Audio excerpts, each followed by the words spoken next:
Welcome back into my kitchen, as I like to call it, the silly kitchen, because nothing's very serious here.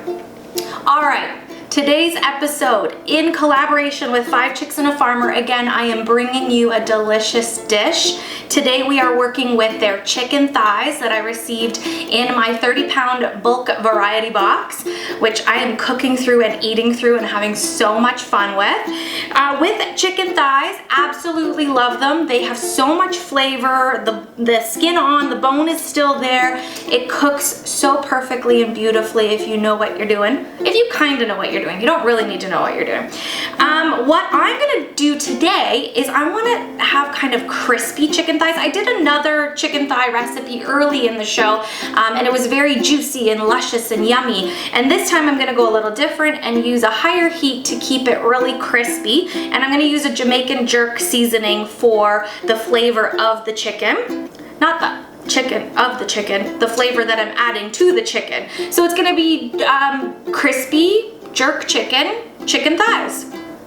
Do I have to say chicken twice? Maybe it's crispy jerk chicken thighs. You decide, I don't know. All right, so all you need is chicken thighs from 5 Chicks and a Farmer. I have 4 here, depending how big your family is. You can thaw out 2 the night before, thaw out the whole package of 4 and have leftovers. I actually really like cooking in bigger batches and having leftovers because you do it all one day and then you eat for 3. Easy peasy. And that's it. I've got my favorite Jamaican jerk seasoning. I'm just gonna put it all over my chicken thighs. And be pretty generous with your seasoning here because, I mean, we want to infuse the chicken with a whole ton of this flavor. Okay, I feel like that's pretty good. And just give it a good rubbing. Yeah, rub your thighs. I know. I just want to make sure that it gets all over. And I probably could have picked a bigger plate for this, but I didn't. Now that you've touched your chicken, go wash your hands really thoroughly, and then meet me back over at the stovetop. We are at the stovetop and we are gonna turn our burner on to high heat and let the temperature come up before you put your chicken thighs in.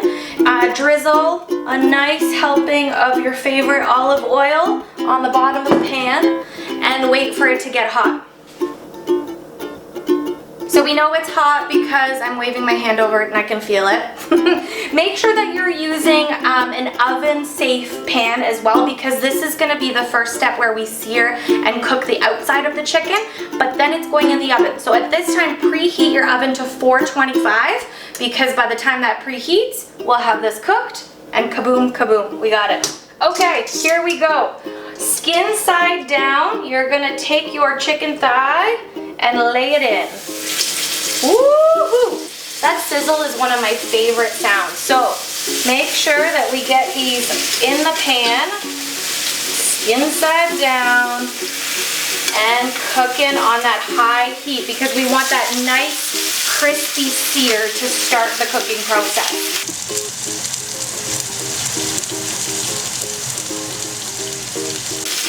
Once you've got a nice sear, 2-3 minutes, look at that, beautiful.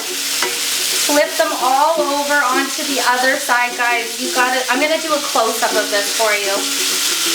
Flip it over onto the other side. Oh my God, can you hear me over the sear? And you're gonna cook it on the other side for another 2-3 minutes before we put it in the oven. That's it. I'm keeping this on here for probably about 3 to 4 minutes instead of 2 to 3 minutes just because I realized looking at these, they're quite large. So I do want to cook quite a bit of it right now before I put it in the oven. So 3, 4, 5 minutes, whatever kind of size of chicken thighs you're working with, just keep that in mind. Turn your heat off once that's happened. And as soon as your oven is at 425, we're going to put these babies in the oven for about 25 minutes. 25 minutes have passed. I used my handy dandy oven mitts to take this out of the oven because it's gonna be hot. I know, I burnt myself one time touching it. Don't do that at home. Use your oven mitts, take out your chicken out of the oven, and your thighs are beautiful and ready to be served.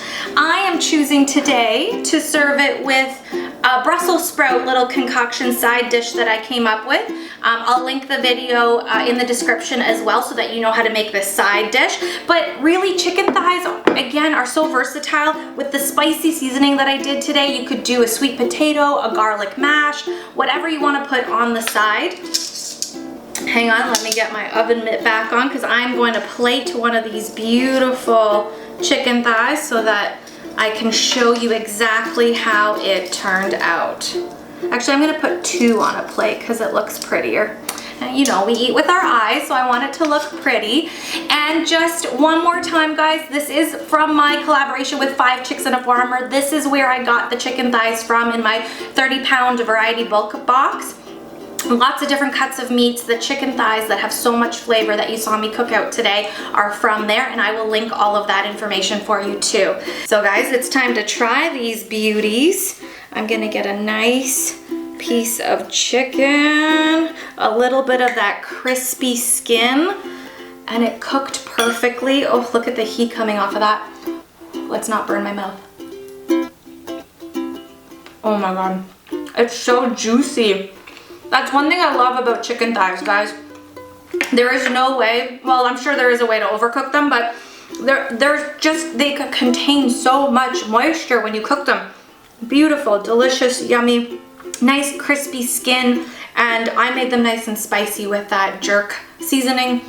I hope that you consider trying some of the 5 Chicks and a Farmer cuts of meat in your diet. I am loving going through all of this and having so much variety from my freezer to my oven right on the table for any dinner, any lunch, anything I want really. Thank you so much for watching another episode. Please hit subscribe if you want to kind of stay on top of all these videos, and I will see you again.